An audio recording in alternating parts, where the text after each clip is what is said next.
당신은 지금 이 순간에도 모든 걸 읽고 있습니다. 상대방의 미세한 표정 변화, 대화 속 어색한 침묵, 카톡 답장이 늦어지는 이유까지요. 머릿속에선 끊임없이 분석이 돌아가죠.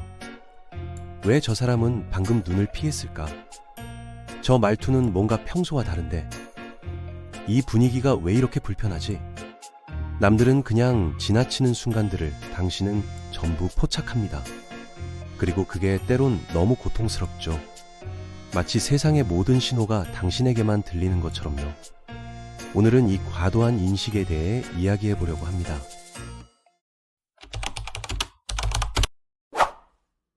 대부분의 사람들은 필요한 만큼만 세상을 인식하며 살아가거든요. 출근하고 밥 먹고 사람 만나고 잠들죠. 근데 어떤 사람들은 다릅니다. 모든 걸 너무 깊게 느끼고 너무 많이 보고 너무 정확하게 읽어내요.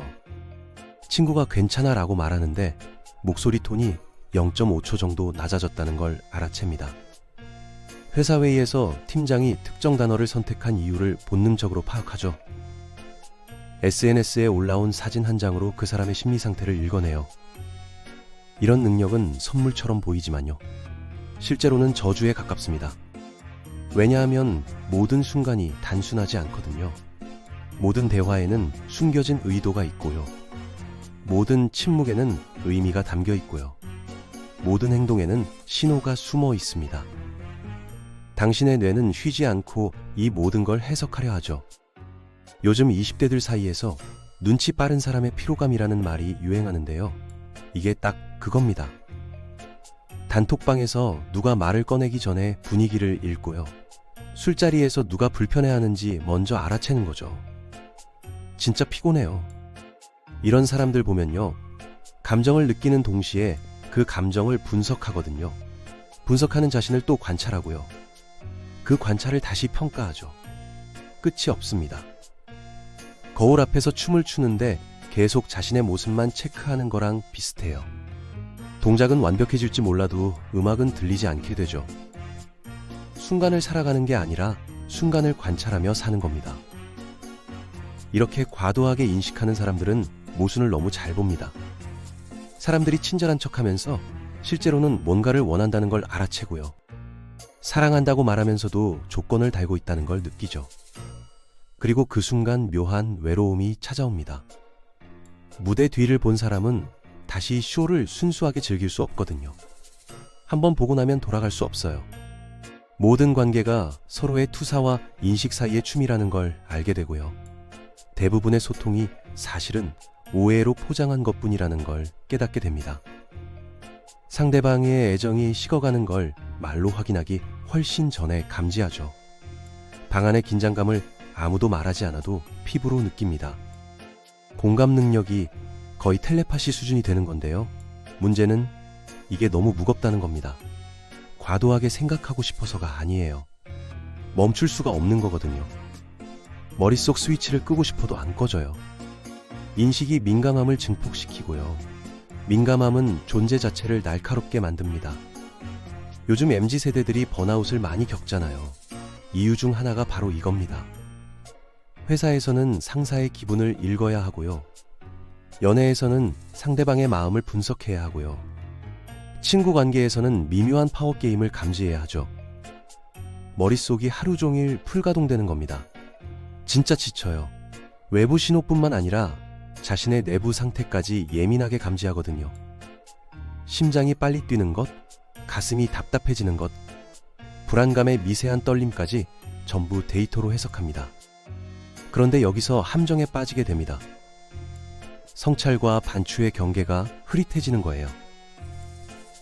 건강한 자기인식이 강박적인 자기감시로 변하죠.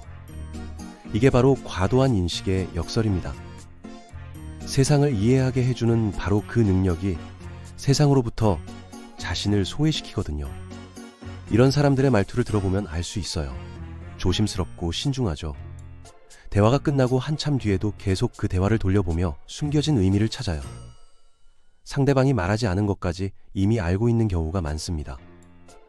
조작을 빠르게 감지하지만요. 순수한 호의를 믿는 데는 시간이 오래 걸립니다. 왜냐하면 인간 행동의 어두운 면을 너무 많이 봤거든요.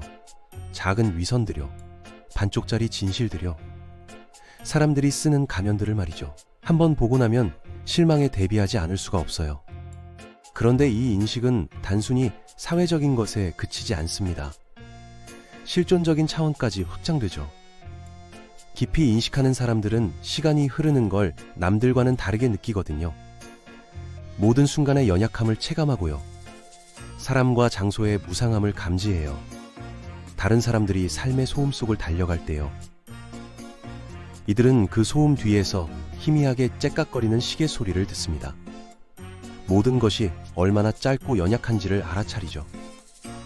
그래서 이런 사람들은 감사하면서도 우울합니다. 작은 것들 속에서 아름다움을 보기 때문에 감사하지만요. 아무것도 영원하지 않다는 걸 알기 때문에 우울한 거예요. 과도하게 인식하는 사람들은 종종 세상과 박자가 맞지 않는다고 느낍니다. 웃음 속에 둘러싸여 있어도 약간 분리된 느낌을 받죠. 기쁨을 느끼지 못해서가 아니에요. 그 기쁨의 일시적인 본질을 알기 때문입니다. 기쁨이 얼마나 빨리 침묵으로 변하는지요. 모든 고조가 메아리를 가지고 있다는 걸 알거든요. 그런 마음 속에는 보이지 않는 지혜가 자랍니다. 소리치지 않고 관찰하는 종류의 지혜죠. 표면과 깊이를 모두 본 사람의 지혜예요. 인간의 동기가 얼마나 연약한지 이해하는 사람의 지혜입니다. 이런 사람들은 좀처럼 판단하지 않아요. 너무 많이 이해하거든요. 고통이 어떻게 행동을 만드는지 보고요. 두려움이 어떻게 자존심으로 위장한지 알죠. 사랑이 분노 아래 숨어 있다는 것도 압니다. 인식이 그들에게 연민을 주지만요. 동시에 피로도 줍니다. 한번 본 것은 보지 않을 수가 없거든요. 그래서 과도하게 인식하는 사람들은 종종 톤을 낮추려고 노력해요. 정상인 척 행동하려 하고요. 분석 없이 웃으려 하고요. 모든 단어를 필터링하지 않고 말하려 하고요. 성찰 없이 쉬려고 하죠. 하지만 인식은 끌 수 있는 스위치가 아닙니다. 도구가 아니라 렌즈거든요. 우정을 어떻게 인식하는지부터 침묵을 어떻게 해석하는지까지 모든 것에 색을 입혀요. 심지어 기쁨조차 내성적이 되죠. 행복하다가도 왜 행복한지 질문하고요. 그게 진짜인지 얼마나 지속될지 따지게 됩니다. 스스로를 방해하려는 게 아니에요. 평화 속에서도 패턴을 알아차리도록 마음이 훈련되어 있는 겁니다. 그런 인식에도 나름의 아름다움이 있어요. 이런 사람들은 미묘한 순간들을 포착하거든요. 떨리는 입술이요. 조용한 친절의 행위요. 슬픔을 숨길 때 사람들이 눈을 돌리는 방식 같은 것들이죠. 인간 본성을 깊이, 종종 직관적으로 이해합니다. 그래서 뛰어난 경청자가 되고요. 창작자가 되고요. 사상가가 될 수 있어요. 하지만 이는 또한 실제 나이보다 감정적으로 더 성숙하다고 느끼게 만들어요. 마치 한 생애 안에 여러 생을 산 것처럼요. 이런 종류의 인식은 대개 어릴 때 발달하거든요. 감정적으로, 사회적으로, 심리적으로 생존하기 위해 관찰을 배워야 했을 때죠. 예측 불가능한 환경에서 자랐을 수도 있고요.